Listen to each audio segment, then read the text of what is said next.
Hey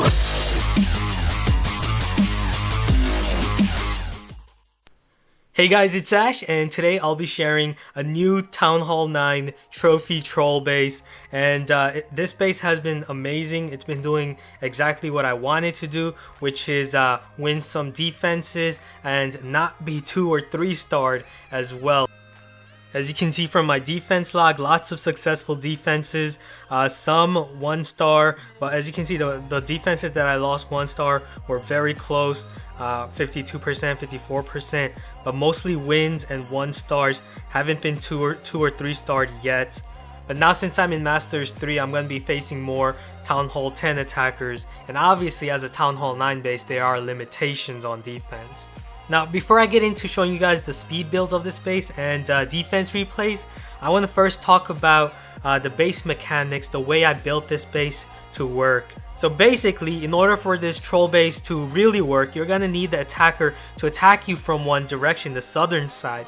As a Town Hall 9 base, defending is very limited because you don't have Infernal Towers. There's no way to deal with heal spells. So you're going to need to force the attacker to attack you in one side, and you're going to have to load up on defense in that particular side. That's why I have all my storages, my Dark Elixir storage, all at the south here to lure the attackers in attacking me in that direction. Now obviously this is a trophy base, not a farm base. Its main priority is to win me trophies. That's why I have the storages outside. The storages offer a lot of hit points. They have high HP, and that's why they're all in one side to force the attacker to attack me from the south. Now, if you do want to save some golds and elixir, you can just by substituting these golds and elixir storage right here on the outside. You can substitute them for any of these collectors or barracks on the top left and top right, and that way you can spread out your golden elixir and you can save more golden elixir that way. Now let's talk about a lot of the other glorious aspects of this base, the funneling system. As you can see, in order to truly funnel your troops straight inside towards that town hall, you're gonna need to obviously create a funnel, and in order to that, you're gonna need to destroy the side structures, the structures on the bottom left and bottom right, in order to truly funnel your troops towards the town hall. But that's almost impossible to do in this base because of how well it funnels those troops. It has walls right here, some space here to avoid archers and wizards from removing those structures, not to mention high HP units. Your storages are high HP, lots of defenses protecting this side. So you're almost never gonna face a attacker that's gonna try to break inside this far side and try to destroy all these structures.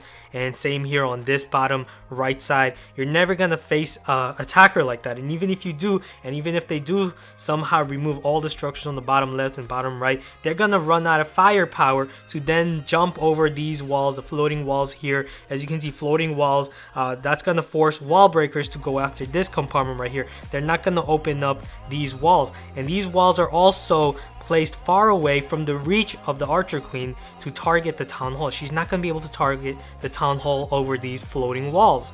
And yeah, as well as anti-golem and anti-giant funnel mechanics. As you can see, the cannon here, the giants are going to go towards the wizard tower, archer tower, air defense, and then move up here on the air defense. They're not going to go after the Tesla because not only is the Tesla hidden, it's also very far away. And same mechanic against balloons as well. Balloons are gonna go around the base, and I'll show you guys in replays how golems, giants, balloons, they all go around the base and not inside the core. And from the top, in order to prevent the attackers from attacking from the top, you're going to need to make it a very unappealing option. And that's why I have these empty spaces right here.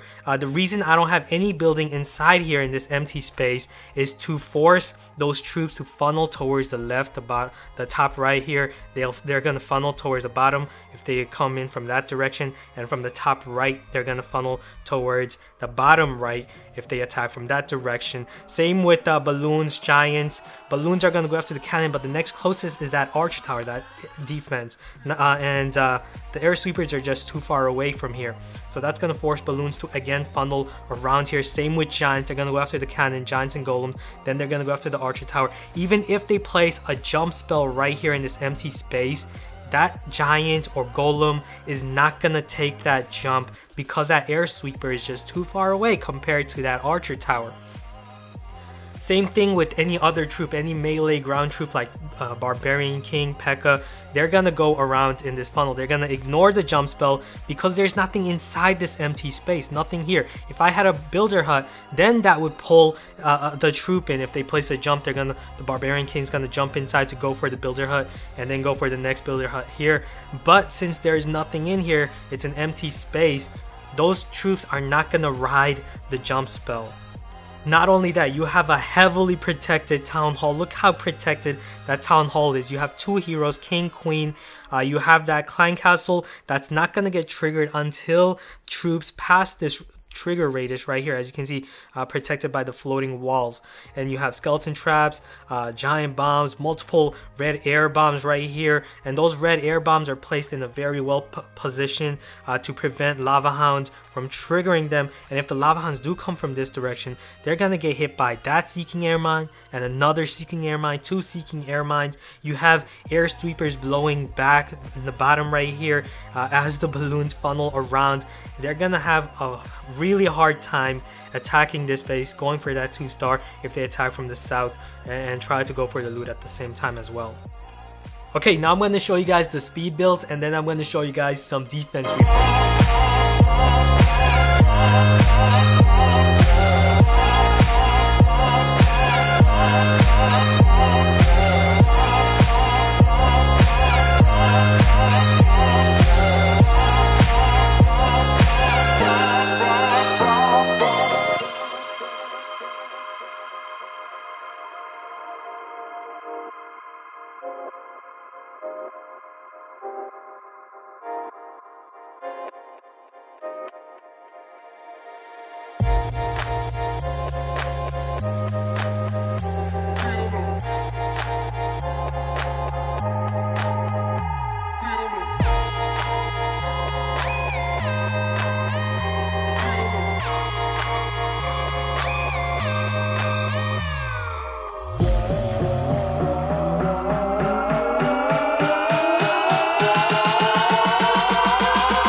Now, Lava Lunion is one of the hardest attacks to defend from getting 1-starred. And after that replay, I've also fixed some weaknesses, the trap locations. I placed the air mines towards the direction of the Lava Hound. So if that attacker was to attack me again, he probably won't be as successful at getting a 1-star. So those 2 air mines would hit one of his hounds. As you can see, I've also placed all the air bombs around the town hall here. None of them will be triggered by a Lava Hound. You just can't trigger it. If you send out a hound at any position here on the outside, they're gonna go after the air defense here. It's just gonna be impossible for the Lava Hounds to trigger the air bombs. So I hope you guys like this base, and also remember, this is a Town Hall 9 base. It has its limitations. It's not always going to defend well. You are going to get 3-stars. That is going to happen, and obviously Town Hall 10s are still going to be able to bully you.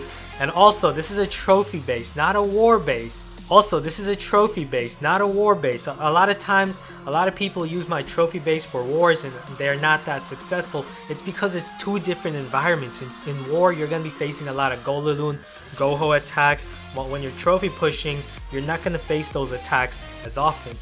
That's why I built this base to prioritize on defending against the most common attacks such as Go Wipe and Lava Loon, Mass Dragons, and so on. So thanks for watching, guys. Hope you guys have a great day. See you soon. Later.